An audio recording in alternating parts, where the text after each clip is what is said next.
Welcome to Lantern and Shroud, a podcast of ghost stories, folklore, and the things that haunt the spaces in between.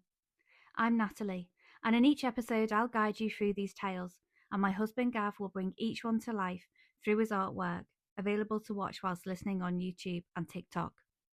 So if you're ready, let me take you somewhere forgotten, a place with history buried in the soil, a story whispered down through time, a haunting that never quite lets go. Some tales are true, some are twisted by the years, and some are still happening. So light the candles, draw the curtains, and listen closely, because you've just stepped into Lantern and Shroud.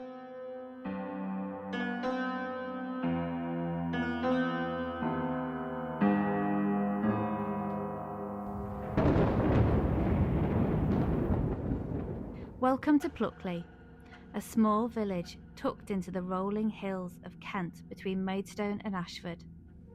Pluckley boasts several historic buildings, including a 14th century church, and it found fame in the 1990s as a setting for the popular television series The Darling Buds of May, starring David Jason and Pam Ferris.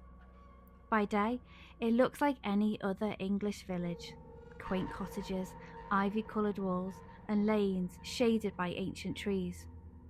But by night, Pluckley changes.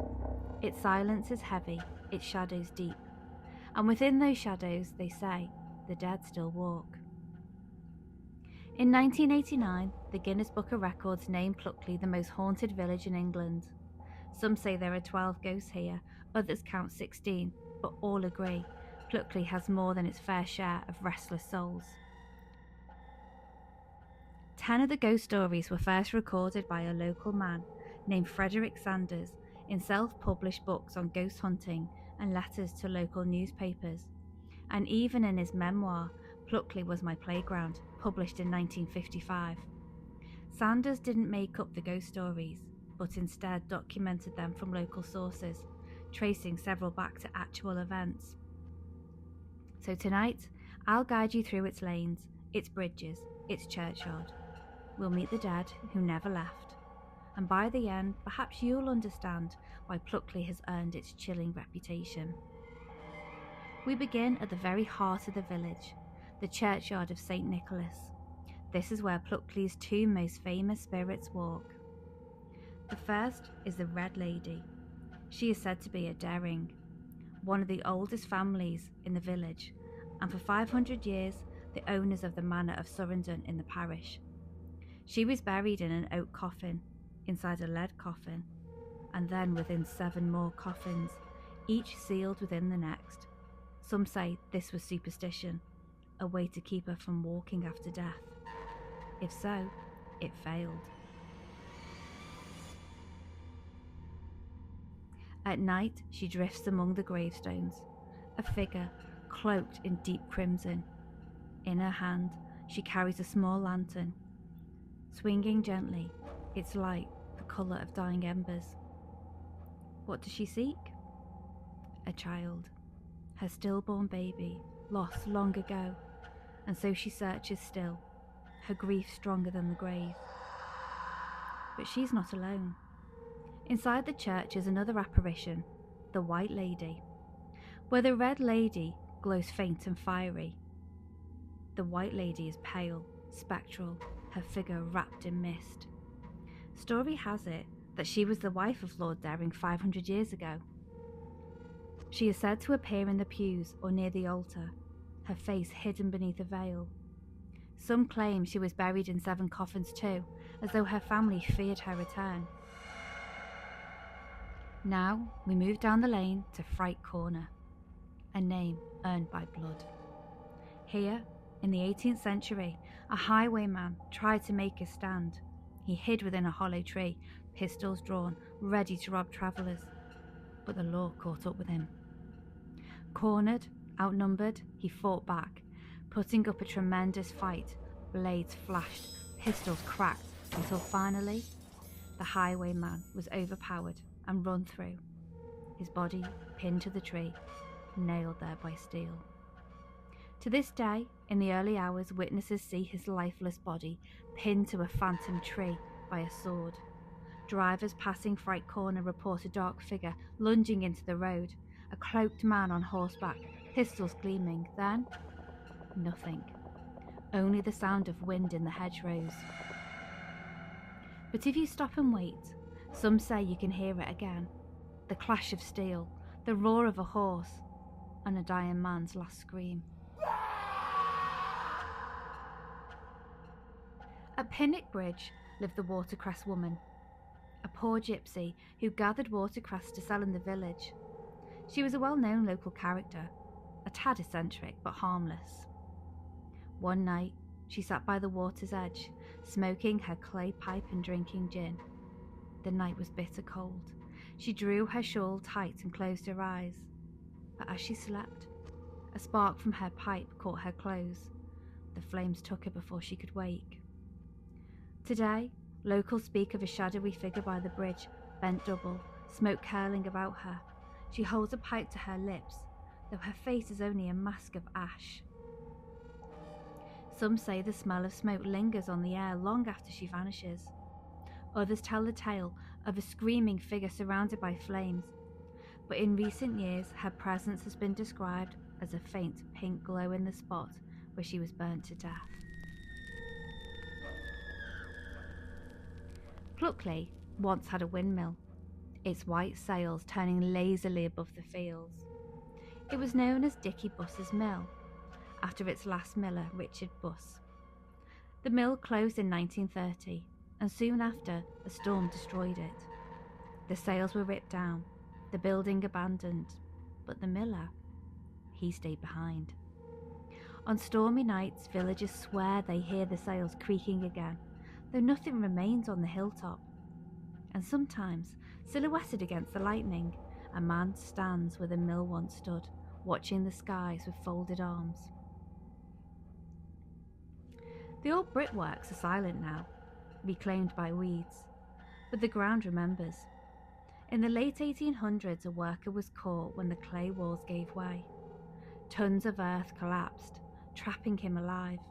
His screams rang across the pit, echoing against the clay, until at last they fell silent. Now, people walking nearby at night claim to hear those same screams, desperate and choking, torn from the air. Others swear they feel the ground tremble underneath their feet, as if the pit itself still shifts with his struggle.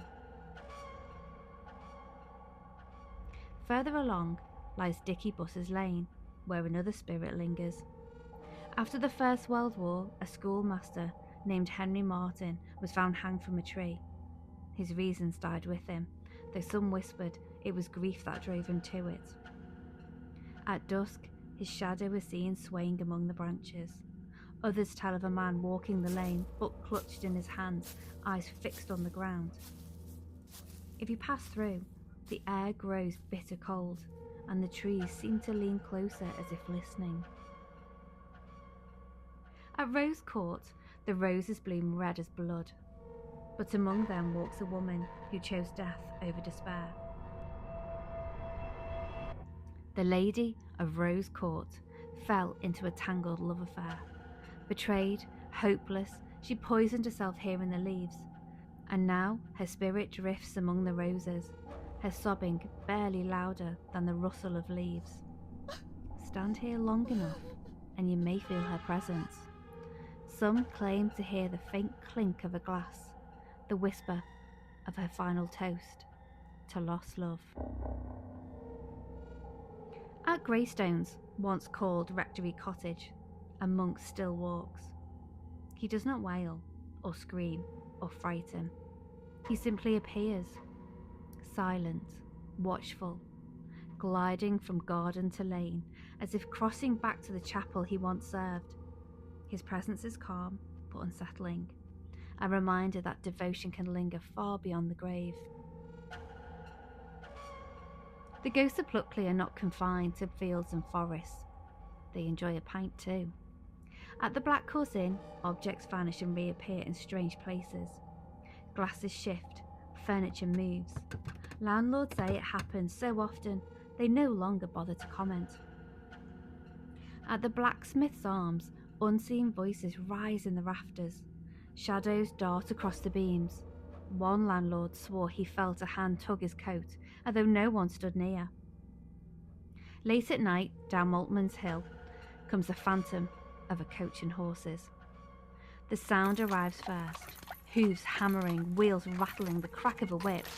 Then, out of the mist, a black carriage appears, lanterns flickering. It sweeps down the lane, horses foaming, before vanishing into nothingness. But the sound lingers, fading slowly into silence. And finally, the most feared of all, Daring Woods, known across Kent by another name, the Screaming Woods. By day, the trees here are beautiful, tall, proud, their branches laced with birdsong. But at night, the silence breaks. Screams echo from the darkness, high, shrill, agonized. Some say they are villagers who once lost their way and perished in the cold. Others believe the cries belong to soldiers from forgotten battles, their deaths replayed for eternity. The deeper you walk, the stronger it grows. The certainty that you are not alone, that something is watching. And if you linger too long, the screams may not come from the woods at all. They may come from you.